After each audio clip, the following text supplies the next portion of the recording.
Hello everyone and welcome to another unit review. It's been a while, but I'm back. We're going to be taking a look at Knight Refia, the unit I never thought I would ever have to review ever. But I guess this is where we are now. So let's talk about it. First of all, out of the two, I got to admit that at least her sprite is considerably better to me than Dark Knight Lunith. And that's not being super mean, I just think that Magic Knight Lunith, whatever he is, isn't quite as interesting a design for, and there's just seems to be more work in Refia's sprite, and let's face it, Refia hugs a chocobo, that automatically wins. But I gotta say, I really generally like Onion Knight Refia, at least in principle of design. Of her sprite. But let's talk about her unit first. First of all, her Trust Mastery, pretty damn decent. 50% attack when equipped with a sword, 50% limit first fill rate. Nothing super amazing here, but you know, if you're looking for a sword mastery with a little bit extra, then I suppose it's definitely not bad. As for her super TMR, it's not responding. Yes, I can't show it because I don't have a 7-star. Anyway, we'll talk about that later. So her Super Trust Mastery is 160 attack sword with a 30% chance to poison, blind, silence, or confuse the enemy. Not super useful in most trials, so we're not going to talk about it too much.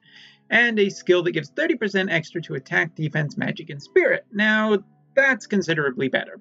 If you were to put this with, even on a unit didn't have dual wield with, let's say, Machina's Super TMR, this would be a really good combination for swords, but then maybe again you wouldn't want to put swords. You usually want to vary your weapon so you can get more masteries, but it's okay. East is okay. Other than that, Refia's stats are, how do I say this? They're pretty good in general for a dual wield unit, but I don't think they're quite as good.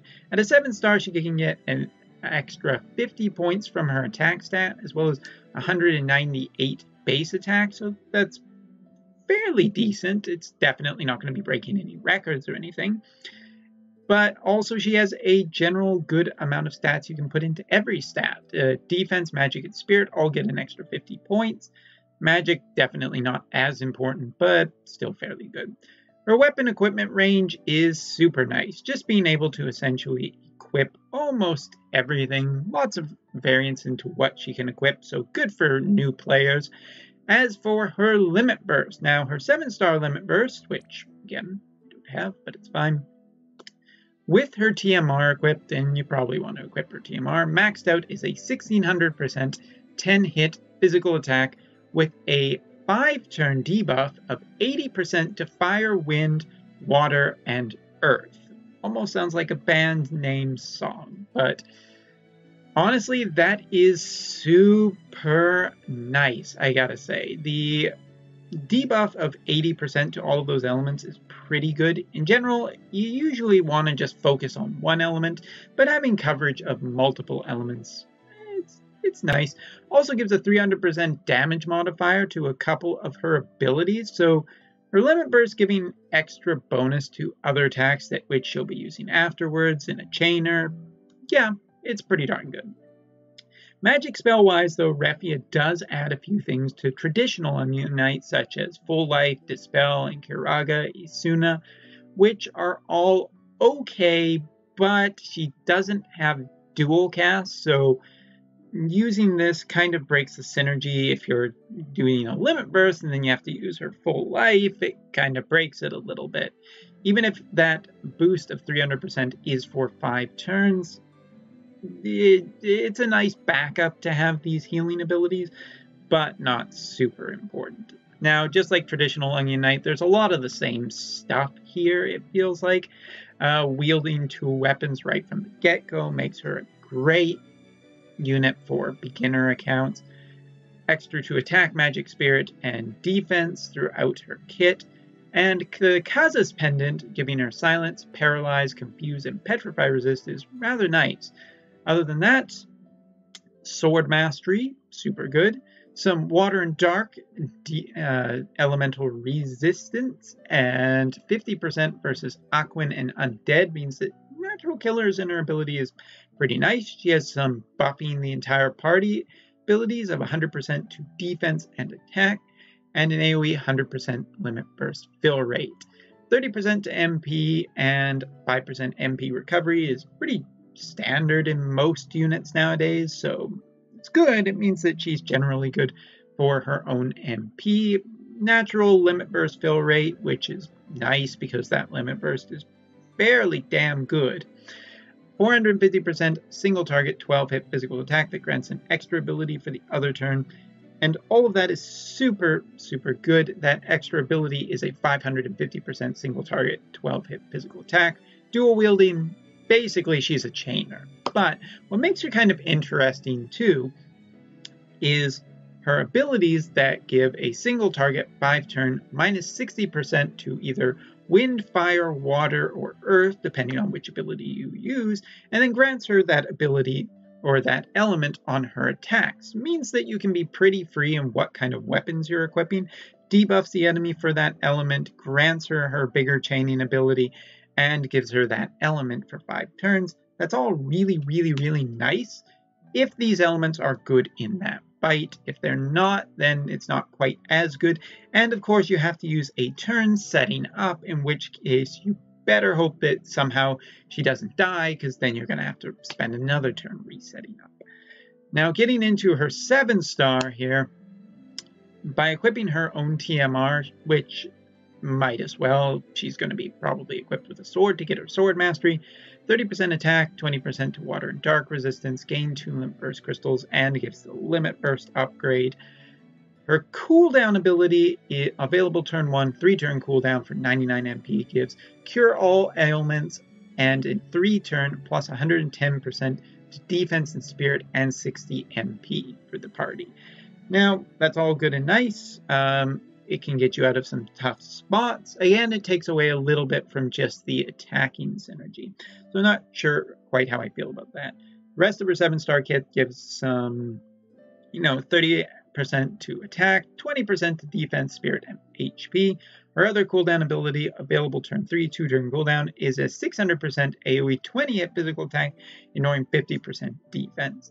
And from there, for dual wielding, which you're always going to be dual wielding with this unit, 60% extra attack when dual wielding, 150% modifier for a couple abilities, and 100% physical and magical damage versus undead. Not Aquans though, so okay.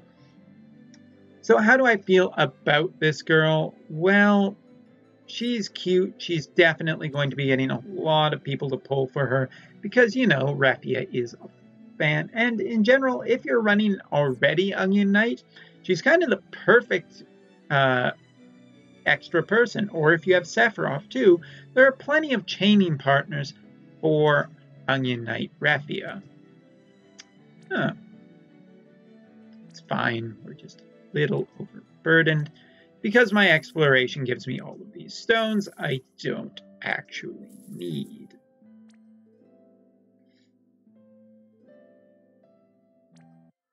But is Refia that good? Well, here's the thing. I think the problem that I have with Refia is that Randy exists.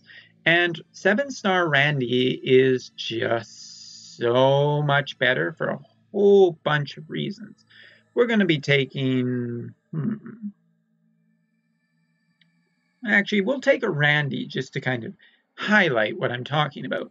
Refia's big thing is giving herself elements and debuffing the enemy for elements, but I kind of just like the fact that Randy has more chaining options, gives him elements, and he's still attacking. He's not wasting a turn. Like, for instance, if we wanted to give our guy the earth element right here. Not only is he giving himself the earth element, he's still doing a lot of damage at the same time. And honestly, if you're playing these fights, you probably know a lot about what your opponent's already going to have for weaknesses, meaning that you know which element you need to debuff, and single element debuffers are just better in general. That's not to say that Refia has bad synergy, but her synergy also doesn't feel like it kind of matches Onion Knight, since Onion Knight's mostly just using the elemental attacks that give, some elemental resistance. In general, I'm really split on Refia. Like here, we could do this, where we give the debuff to fire, give fire for her attack for the next turn, meaning that we could either use Vincent's fire attack here, or we could use Randy's.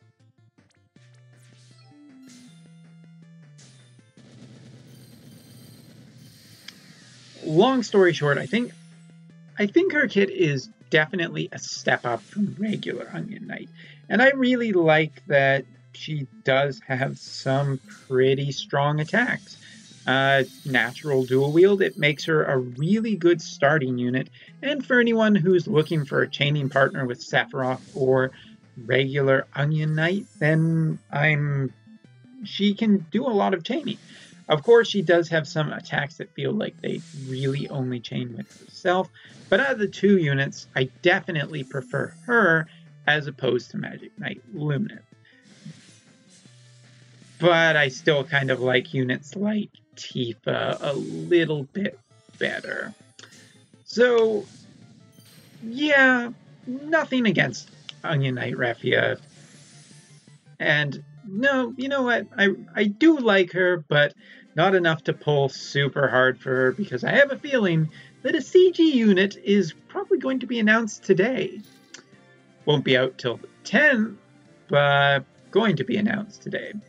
So next time we'll be taking a look at Magic Knight Luneth, or Dark Knight Luneth, whatever he's called. I'll learn his name for the next one. So thank you very much for watching. I will see you next time.